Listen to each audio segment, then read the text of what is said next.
warahmatullahi wabarakatuh.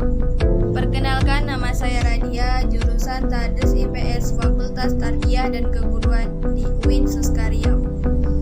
Di video kali ini saya akan menjelaskan tentang landasan ekonomi pendidikan dalam mata kuliah Landasan Pendidikan IPS yang diampu oleh Bapak Nurdiansyah MPD. Pengertian landasan ekonomi pendidikan.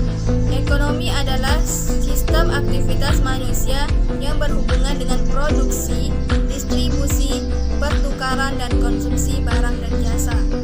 Sedangkan landasan ekonomi adalah suatu hal yang membahas peran ekonomi, fungsi produksi, efisiensi, dan keefektivitas dalam biaya pendidikan. Ekonomi merupakan salah satu faktor yang sangat berpengaruh dalam dunia pendidikan. Yang kedua, peran ekonomi dalam pendidikan.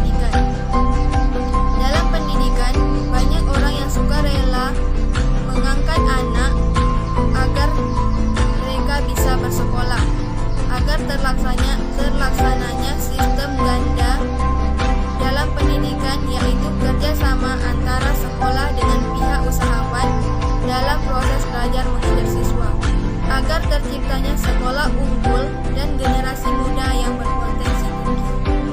Yang ketiga, fungsi produksi dalam pendidikan. Yang pertama, jika input atau fungsi produksi administrator lebih besar dari output atau fungsi produksi psikologi, maka hasilnya akan gagal. Yang kedua, jika input sama dengan output, maka hasilnya impas atau rugi. Dan yang ketiga, jika input lebih kecil dari output, maka hasilnya akan terciptanya keberhasilan dalam lembaga pendidikan. Selanjutnya, hubungan ekonomi dengan pendidikan. Manusia merupakan faktor yang aktif yang dapat mengakumulasi modal, mengolah dan memanfaatkan sumber daya alam, membangun organisasi sosial, ekonomi, dan politik.